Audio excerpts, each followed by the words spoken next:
दोस्तों middle east के सारे कंट्रीज इतने अमीर क्यों हैं? वजह हम सभी जानते हैं। उनके पास बहुत ज़्यादा क्वांटिटी में नेचुरल रिसोर्सेज मौजूद है। मिडल ईस्ट के पास इतना तेल मौजूद है कि अकेले वो तेल ही उनकी इकोनॉमी को काफ़ी बड़ा बूस्ट दे देता है। अब दुनिया की अगर अमीर कंट्रीज़ की बात की जाए तो उनमें से 90% के अमीर होने के पीछे किसी न किसी नेचुरल रिसोर्स का ही हाथ है। और ऐसा इसलिए क्योंकि नेचुरल रिसोर्स एक ऐसी चीज़ है जिसे आर्टिफिशियली नहीं बनाया जा सकता।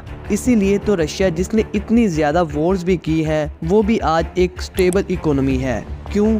क्योंकि उसके पास बहुत ज़्यादा क्वांटिटी में नेचुरल रिसोर्सेज मौजूद हैं। लेकिन दोस्तों इस मामले में दुनिया का एक कॉन्टिनेंट बहुत ही खुशकिस्मत है। इस कॉन्टिनेंट में दुनिया का 40% गोल्ड मौजूद है। यहाँ पूरी दुनिया के सबसे ज़्यादा हीरे पाए जाते हैं। आप चाहे किसी भी मिनरल या मेटल को ले लें, कोबाल्ट, प्लैटिनम, यूरेनियम, इस कॉन्टिनेंट के पास इन सब के सबसे ज़्यादा रिजर्व्स मौजूद हैं। But still it is the poorest continent in the world. इस कॉन्टिनेंट के हालात इतने ख़राब है कि यहाँ रहने वाला ऑलमोस्ट हर दूसरा शख्स पॉवर्टी लाइन के नीचे आता है। लेकिन यहाँ ये सवाल बनता है कि आखिर क्यों? अगर अफ्रीका के पास हमेशा से नेचुरल रिसोर्सेज का वो खजाना मौजूद है जिसे यूटिलाइज करके बहुत से कंट्रीज दुनिया के रिचेस्ट कंट्रीज में शामिल हो चुके हैं, तो आखिर कोई भी अफ्रीकन कंट्री ऐसा करने में कामयाब क्यों नहीं हो पाया? आइए जानते हैं इसके पीछे की असल कहानी दी वायरल वंस की इस वीडियो में। दोस्तों अफ्रीका के हालात आज कितने ही ख़राब क्यों ना हो, लेकिन इसकी हिस्ट्री बहुत से अमीर लोगों से बड़ी पड़ी है। दुनिया की हिस्ट्री का सबसे अमीर शख्स कहा जाने वाला मानसा मूसा भी अफ्रीका के कंट्री माली का बादशाह था, जिसके पास इतना पैसा था कि वो खड़े खड़े पूरी दुनिया को कई बार खरीद सकता था। मानसा मूसा के अलावा भी कई ऐसे शख्स और बादशाह गुजरे हैं जिनकी दौलत का मुकाबला आज तक कोई नहीं कर पाया। मगर 15th सेंचुरी के बाद ये हालात बिगड़ने शुरू हो गए, जब अफ्रीका के मेजर हिस्सों को यूरोपियन पावर्स जैसा कि ग्रेट ब्रिटेन, फ्रांस, पुर्तगाल, जर्मनी, स्पेन, इटली और बेल्जियम ने कॉलोनाइज कर लिया। और फिर तब से पूरे अफ्रीका का एक्सट्रीम डाउनफॉल शुरू हो गया। कॉलोनाइज होने के दौरान और उसके बाद के क्या हालात होते हैं, ये सब कॉन्टिनेंट यानी पाकिस्तान और इंडिया से बेहतर कौन जान सकता है। कॉलोनाइजेशन के बाद वेस्टर्न कंट्रीज ने आहिस्ता आहिस्ता पूरे अफ्रीका में अपनी डोमिनेंस बढ़ानी शुरू कर दी, यहाँ तक कि उनके कल्चर में इंटरफेयर किया जाने लगा। वहाँ के लोगों को इतना दबा दिया गया कि पूरा अफ्रीका यूरोप का गुलाम बन गया। और फिर अफ्रीका की हिस्ट्री का सबसे बुरा वक्त शुरू हो गया। अफ्रीका के लोगों को ही यूज करके अफ्रीका के कीमती रिसोर्सेज को लूटना शुरू कर दिया गया। यूरोपियन यहाँ से लूटा हुआ सब कुछ यूरोप ले जाते और बदले में वो ना तो अफ्रीका को कोई इंफ्रास्ट्रक्चर देते और ना ही कोई पैसा देते, जिसकी वजह से अफ्रीका के बादशाह भी आहिस्ता आहिस्ता ख़त्म होते गए। और फिर वक्त गुजरने के साथ साथ अफ्रीका के लोग गरीब से गरीब तर होते गए और इतने गरीब हो गए कि आज भी उसको रिकवर नहीं कर पाए। यूरोपियन अफ्रीका को दोनों हाथों से लूट रहे थे, लेकिन अफ्रीकन इतना ज़्यादा मजबूर हो चुके थे कि वो चाह कर भी कुछ नहीं कर सकते थे। लेकिन फिर आई वर्ल्ड वार 2। वर्ल्ड वार 2 में 13 लाख अफ्रीकन ने इसलिए हिस्सा लिया ताकि यूरोपियन उनके साथ अच्छा बर्ताव कर सकें, लेकिन ऐसा ना हो सका। वर्ल्ड वार 2 के बाद भी यूरोपियन पावर ने ना तो अफ्रीका को कोई रिस्पेक्ट दी और ना ही पैसा दिया। इन सब के बाद आखिर तंग आकर अफ्रीका के लोगों ने प्रोटेस्ट करना शुरू कर दिए। हर कंट्री में लोग बाहर निकल आए और आज़ादी के लिए प्रोटेस्ट करने लगे।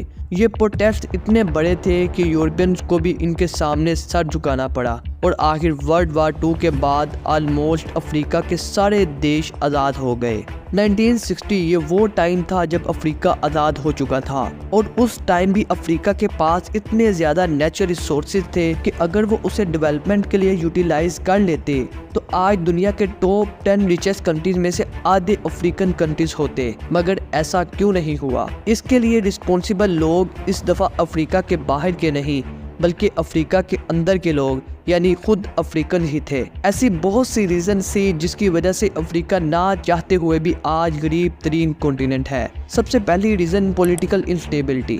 दोस्तों मैं आपसे पूछता हूँ कि आखिर इंडिया पिछले 10 सालों में इतनी तरक्की क्यों कर पाया? क्यों? क्योंकि इंडिया में पॉलिटिकल इंस्टेबिलिटी ही नहीं है। पिछले 10 सालों से इंडिया में एक ही गवर्नमेंट है और वो भी पूरी आज़ादी के साथ। दोस्तों जब गवर्नमेंट चेंज होती है ना तो बहुत कुछ बदल जाता है। पुराने प्रोजेक्ट्स बंद हो जाते हैं, नए प्रोजेक्ट्स शुरू हो जाते हैं, नए लॉज बनते हैं और उन सब को बनाने और इम्प्लीमेंट करने में बहुत सारा टाइम और पैसा वेस्ट होता है। अफ्रीका के 90% कंट्रीज इसी पॉलिटिकल इंस्टेबिलिटी का शिकार है और बाकी बचे 10% कंट्रीज में से अगर कोई रूलर लॉन्ग टर्म के लिए रूल भी करता है तो उस रूलर का डेवलपमेंट की तरफ कोई फोकस ही नहीं होता। एग्जाम्पल के लिए आप युगांडा को ही देख लीजिए, जहां के प्रेसिडेंट युवारी मुसावानी 1986 से युगांडा को रूल कर रहे हैं, लेकिन पिछले 38 सालों में उन्होंने एक बार भी इंफ्रास्ट्रक्चर या टेक्नोलॉजी पर इन्वेस्ट करने का नहीं सोचा। इसकी जगह उन्होंने अपना सारा पैसा मिलिट्री में डाल दिया। इसी वजह से आज भी अफ्रीका का कोई भी कंट्री सब कुछ होने के बावजूद भी गरीबी को खत्म नहीं कर पाया। अफ्रीका में गरीबी की दूसरी बड़ी वजह है करप्शन। एक रिपोर्ट के मुताबिक अफ्रीकन कंट्रीज को हर साल $10 बिलियन की फॉरेन एड मिलती है, लेकिन बदले में क्या होता है? करप्शन। उस पैसे को पब्लिक वेलफेयर और डेवलपमेंट में लगाने की बजाय मिलिट्री और दूसरी फजूल चीजों में वेस्ट कर दिया जाता है, जिसकी वजह से पैसा होने के बावजूद वहाँ हर दूसरा शख्स पॉवर्टी लाइन के नीचे जिंदगी गुजारने पर मजबूर है। अफ्रीका में गरीबी की तीसरी बड़ी वजह है डेब्ट बर्डन, यानी कि कर्जों का बोझ। अकेले चाइना का अफ्रीकन कंट्रीज पर $73 बिलियन का कर्ज है। IMF ने अफ्रीकन कंट्रीज को $110 बिलियन से भी ज्यादा का कर्ज दिया हुआ है। आज के दिन अफ्रीका के ऊपर इतना ज्यादा कर्ज है जो कि उनकी प्रोडक्शन कैपेसिटी और GDP के कंपैरिजन के आसपास भी नहीं है। इतना ज्यादा कर्ज होने के बाद कोई भी कंट्री इंटरनेशनली कम्पीट करने का सोच भी नहीं सकता। इस कर्ज के बोझ ने अफ्रीका को ना चाहते हुए भी गरीब रहने पर मजबूर किया हुआ है। इतने सब मसाइल के बाद भी अफ्रीका के बहुत से कंट्रीज में आए रोज सिविल वार होती है और यही सिविल वार अफ्रीका की गरीबी की चौथी बड़ी रीजन है। अफ्रीका में मौजूद मुस्लिम्स और क्रिश्चियंस आए रोज लड़ते रहते हैं और उन्हीं लड़ाइयों की वजह से पूरे अफ्रीका की इमेज पूरी दुनिया के सामने खराब हो चुकी है। गूगल और इस जैसी बड़ी कंपनीज अफ्रीका में आने से हिचकिचाती हैं। उन्हें ये डर लगा रहता है कि कहीं इन्हीं सिविल वॉर्स की वजह से उनकी कंपनी और लोगों को कोई नुकसान न पहुंचा दे। अफ्रीका की इसी प्रॉब्लम की वजह से आज भी अफ्रीका के कई कंट्रीज में इंटरनेट सर्विस ही मौजूद नहीं है।